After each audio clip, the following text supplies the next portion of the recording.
Dear students, this is Praveen Kumar Agrawal from Management Department. Welcomes you in my today's lecture of Company Law. In today's lecture, we will discuss upon the concept, provisions regarding remuneration of MD, WD और मैनेजर. आज के topic में हम discuss करेंगे in relation to the provisions जो related होंगे MD, WD और मैनेजर के रेम्यूनरेशन से रिलेटेड. क्योंकि जब कंपनी अपने यहाँ डिफरेंट की मैनेजर पर्सनल्स को अपॉइंट करती है तो इनके रेम्यूनरेशन के रिगार्डिंग डिफरेंट टाइप के प्रोविजंस को फॉलो करती है, जैसा कि कंपनी एक्ट के द्वारा प्रोवाइडेड है. तो इन प्रोविजंस को ही ध्यान में रखते हुए कंपनी इन की मैनेजर पर्सनल्स को डिफरेंट टाइप के रेम्यूनरेशन पे कर सकती है. क्या क्या प्रोविजंस है ये? The first provision is maximum limit of remuneration, यानी कि यहाँ पर रेम्यूनरेशन की मैक्सिमम लिमिट क्या हो सकती है. कंपनी एक्ट के अकॉर्डिंग कोई भी पब्लिक कंपनी अपने managing director, whole time director या पार्ट टाइम डायरेक्टर्स या फिर मैनेजर को 11% से ज़्यादा कंपनी के नेट प्रॉफिट्स के 11% से ज़्यादा रेम्यूनरेशन को पे नहीं कर सकती. It means that the maximum limit to these particular personals cannot exceed 11% of the net profits of the company. और इस नेट प्रॉफिट को कैलकुलेट करने के लिए कंपनी सेक्शन 198 की हेल्प लेती है. कंपनी एक्ट में एक सेक्शन 198 प्रोवाइडेड है जिसमें कंपनी के नेट प्रॉफिट को कैलकुलेट करने के प्रोविजन को डिस्कस किया गया है और इसी को ध्यान में रखते हुए कंपनी अपने नेट प्रॉफिट को कैलकुलेट करती है और इस नेट प्रॉफिट के 11% से ज़्यादा वो अपने की मैनेजर पर्सनल्स को रेम्यूनरेशन पे नहीं कर सकती है. ये इसकी मैक्सिमम लिमिट होती है. लेकिन कुछ पर्टिकुलर केसेस होते हैं जिसमें जो मैक्सिमम लिमिट है वो 11% से ज़्यादा क्रॉस कर सकती है. यानी कि लिमिट तो 11% ही रहेगी, लेकिन इस 11% में हम कुछ पर्टिकुलर पॉइंट्स को जो प्रोवाइड किया है कंपनी की तरफ से डिफरेंट की मैनेजर पर्सनल्स को, उनको हम इसमें इंक्लूड नहीं करते हैं. ये इससे एक्सक्लूड रहते हैं. क्या क्या है वो points? The first one is the any fee payable to directors for attending meetings of the board और कमेटी और एनी अदर पर्पजेस. यानी कि अगर जो कंपनी के डायरेक्टर्स हैं और वो बोर्ड की या कमेटी की किसी भी पर्टिकुलर पर्पज से मीटिंग को अटेंड करते हैं तो इसके रिलेशन में इनको जो फी पे की जाती है कंपनी की, उसको हम इस रेम्यूनरेशन के 11% की लिमिट में इंक्लूड नहीं करते हैं. इसके साथ साथ if the services rendered are of professional nature, यानी कि जो सर्विसेज प्रोवाइड की जा रही हैं अगर वो प्रोफेशनल नेचर की हैं, प्रोफेशनल वे में वो सर्विसेज को प्रोवाइड किया जा रहा है, तो उन सर्विसेज के रेफरेंस में भी जो उन्हें अमाउंट पे किया जा रहा है उसको भी हम इस रेम्यूनरेशन में इंक्लूड नहीं करते हैं. इसके लिए सेपरेट अमाउंट उन्हें पे किया जाता है जो इनके रेम्यूनरेशन से बिल्कुल डिफरेंट होता है और वो केवल इनकी प्रोफेशनल नेचर की सर्विसेज के एक्सचेंज में प्रोवाइड किया जाता है. ओके.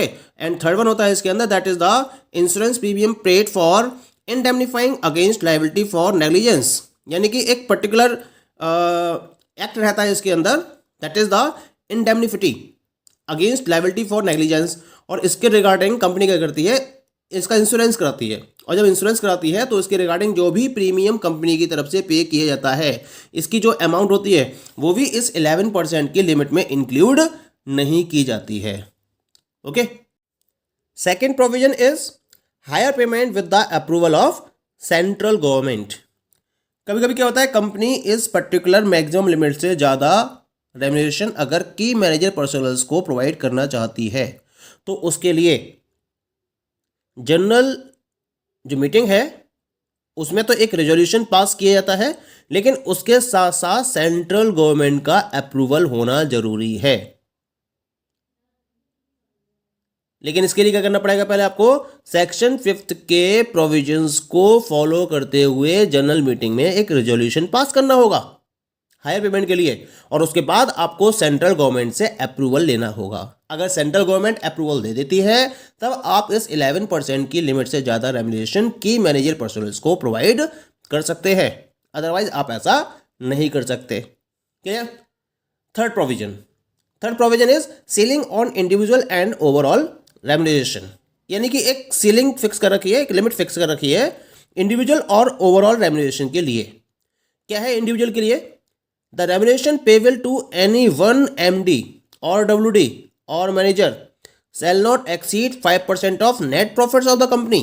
यहाँ हम इंडिविजुअल की बात कर रहे हैं। अगर मैं किसी इंडिविजुअल मैनेजिंग डायरेक्टर की बात करूँ, इंडिविजुअल होल टाइम डायरेक्टर की बात करूँ या इंडिविजुअल मैनेजर की बात करूँ, तो उसका जो रेम्युनरेशन होगा वो कंपनी के नेट प्रॉफिट से 5% से ज़्यादा एक्सीड नहीं कर सकता।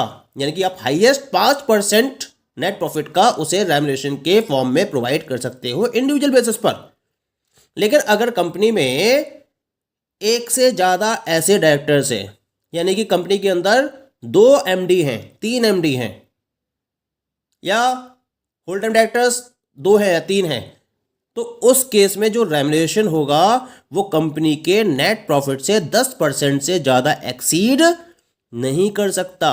जबकि हम सारे डायरेक्टर्स और मैनेजर्स को एक साथ लेते हुए चलेंगे। तो अगर कलेक्टिव वे में बात की जाएगी इनकी, या एक से ज़्यादा ऐसे डायरेक्टर्स होंगे, तो उस केस में ये नेट प्रॉफिट 10%, तो ये जो रेम्युनरेशन है वो कंपनी के नेट प्रॉफिट से 10% से ज़्यादा एक्सीड नहीं कर सकता। पॉइंट क्लियर हो गया? यानी कि इंडिविजुअल में 5% से ज़्यादा एक्सीड नहीं करेगा और कलेक्टिव में 10% से ज़्यादा एक्सीड नहीं कर सकता। ये हो गई बात regarding the ceiling on individual and overall remuneration की। अब हम बात करते हैं about the next point. The fourth provision is remuneration in case of no profits और इनएडिक्वेट प्रॉफिट्स। कभी कभी क्या होता है कि कुछ सिचुएशंस ऐसी बनती हैं कंपनी के साथ में कि किसी पर्टिकुलर फाइनेंशियल ईयर में उसको बहुत कम प्रॉफिट होता है या फिर उसको प्रॉफिट होता ही नहीं है। तो इस केस में रेम्युनरेशन के क्या प्रोविजंस दिए गए हैं?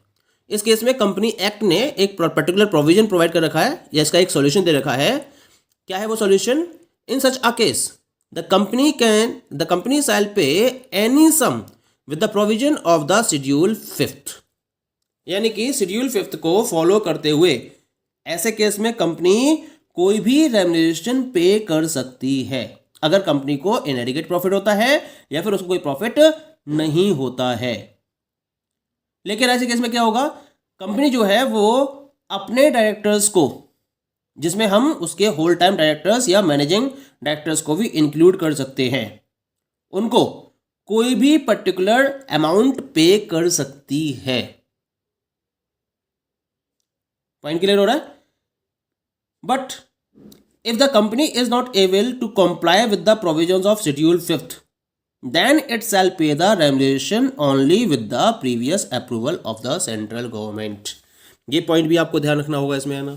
यानी कि वो शेड्यूल 5th के प्रोविजन के अकॉर्डिंग कोई भी सम पे तो कर सकती है, लेकिन अगर कंपनी शेड्यूल 5th को भी कंप्लाई के शेड्यूल 5th के प्रोविजंस को भी कंप्लाई करने के लिए एबल नहीं होती है, तो उस केस में जो सेंट्रल गवर्नमेंट का अप्रूवल होगा उसके अप्रूवल के अकॉर्डिंग वो कोई भी रेम्युनरेशन पे कर सकती है। क्लियर?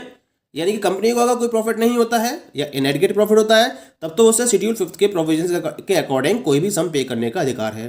लेकिन अगर वो शेड्यूल 5th के अकॉर्डिंग भी रेम्युनरेशन पे करने की कंडीशन में नहीं आ पाती है, तो जो प्रीवियसली सेंट्रल गवर्नमेंट का उसे अप्रूवल मिला हुआ है उस अप्रूवल के बेसिस पर वो कोई भी सम पे कर सकती है। पॉइंट क्लियर हो गया? The 5th one is the determination of remuneration. यानी कि अगर रेम्युनरेशन को डिटरमाइन करना हो, यानी कि कंपनी के की मैनेजर पर्सनल्स को, उसके मैनेजिंग डायरेक्टर को, उसके होल टाइम डायरेक्टर को या उसके मैनेजर को अगर हमें रेम्युनरेशन पे करना हो तो हम इनमें से किसी भी पर्टिकुलर वे को फॉलो करते हुए इसे डिटरमाइन कर सकते हैं। क्या क्या वो तरीके हैं? The first one is the by the articles of the company. Company ने अपने आर्टिकल्स में इसके रिगार्डिंग डिफरेंट टाइप के प्रोविजंस को फॉलो कर रखा है, तो इन आर्टिकल्स के प्रोविजन के अकॉर्डिंग कंपनी इन रेम्युनरेशन को डिटरमाइन कर सकती है। दूसरा तरीका है by a resolution passed by the company in general meeting. Company अपनी जनरल मीटिंग में एक रेजोल्यूशन को पास करके इन पर्टिकुलर पर्सनल्स के रेम्युनरेशन को डिटरमाइन कर सकती है। ये दूसरा तरीका हो गया। और तीसरा तरीका है by a special resolution passed by the company in general meeting. यानी कि कंपनी क्या कर सकती है? अपनी जनरल मीटिंग में एक स्पेशल रेजोल्यूशन को पास कराते हुए, स्पेशल रेजोल्यूशन है यहाँ पर हम बात करेंगे, सेकंड पॉइंट पे केवल रेजोल्यूशन है, और थर्ड में एक स्पेशल रिजोल्यूशन की बात कर रहे हैं, अगर कंपनी का आर्टिकल उसे ऐसा करने की परमिशन देता है तो उस केस में कंपनी जनरल मीटिंग में एक स्पेशल रिजोल्यूशन को पास कराकर भी अपने की मैनेजर पर्सनल्स के रेम्यूनरेशन के रिगार्डिंग डिसीजन को फॉलो कर सकती है। पॉइंट क्लियर हो गया? ठीक है, लेकिन इसके लिए उसे सेक्शन 197 को नहीं भूलना होगा, यानी कि सेक्शन 197 को तो उसे इंक्लूड करना ही होगा, उसकी कंडीशंस को इंक्लूड करना ही होगा, और उसके साथ साथ ये इन तीनों में से किसी एक तरीके को फॉलो करके अपने की मैनेजर पर्सनल्स या एमडी या डब्ल्यूडी या मैनेजर के रेम्यूनरेशन को डिटरमाइन कर सकती है। पॉइंट क्लियर हो गया? अब हम बात करते हैं नेक्स्ट वन की, and this is the last one. The last one is the mode of payment. A director or manager may be paid remuneration on any of the following ways, यानी कि इनमें से किसी भी तरीके को फॉलो करते हुए पेमेंट उन्हें, यानी कि जो उनका रेम्यूनरेशन है वो उनको पे किया जा सकता है। The first one is the by way of monthly payment, यानी कि आप क्या कर सकते हो, आप उन्हें मंथली बेसिस पर सैलरी प्रोवाइड कर सकते हो, जैसा कि कॉमन वे में एम्प्लॉयज के पॉइंट ऑफ व्यू से फॉलो किया जाता है डिफरेंट ऑर्गेनाइजेशंस में। डिफरेंट ऑर्गेनाइजेशंस एम्प्लॉयज को या सैलरीड पर्सन्स को अपॉइंट करती है अपने यहाँ और उन्हें मंथली बेसिस पर सैलरी प्रोवाइड करती हैं। तो इस तरीके से आप अपने की मैनेजर पर्सनल्स को या एमडी को या डब्ल्यूडी को या मैनेजर को मंथली बेसिस पर पेमेंट प्रोवाइड कर सकते हो। ये तो हो गया पहला तरीका। दूसरा तरीका क्या है? The second one is the by way of specified percentage of the net profits of the company, या फिर दूसरा तरीका है कि जो कंपनी का नेट प्रॉफिट होता है उस नेट प्रॉफिट का एक स्पेसिफाइड परसेंटेज आपने फिक्स कर रखा है और उस स्पेसिफाइड परसेंटेज के बेसिस पर आप उसको सैलरी प्रोवाइड कर रहे हो। यहाँ क्या होगा, यहाँ एक फ्लक्चुएशन के चांसेस रहते हैं, क्योंकि जो रेम्यूनरेशन है वो किस पे डिपेंड कर रहा है, नेट प्रॉफिट पे डिपेंड कर रहा है। तो यानी कि अगर कंपनी का नेट प्रॉफिट अगर ज़्यादा जाता है तब तो उसके रेम्यूनरेशन चांसेस भी ज़्यादा बने रहते हैं, लेकिन अगर नेट प्रॉफिट कम होता है तो उस केस में उसके चांसेस कम बने रहते हैं। और कभी कभी क्या होता है कि कंपनी को प्रॉफिट नहीं भी होता है तो उस केस में कंपनी कोई भी सम उसे प्रोवाइड कर सकती है एज अ रेम्यूनरेशन। लेकिन जो पहला तरीका है जिसमें उसको मंथली पेमेंट दिया जाता है उसमें उसकी सैलरी फिक्स है। अब कंपनी को प्रॉफिट हो या लॉस हो इससे उस पर्टिकुलर पर्सन को कोई मतलब नहीं रहता है, उसे एक पर्टिकुलर मंथली बेसिस पर एक फिक्स सैलरी प्रोवाइड की जा रही है। ये तो बात हो गई दो तरीकों की। अब बात करते हैं तीसरे तरीके की।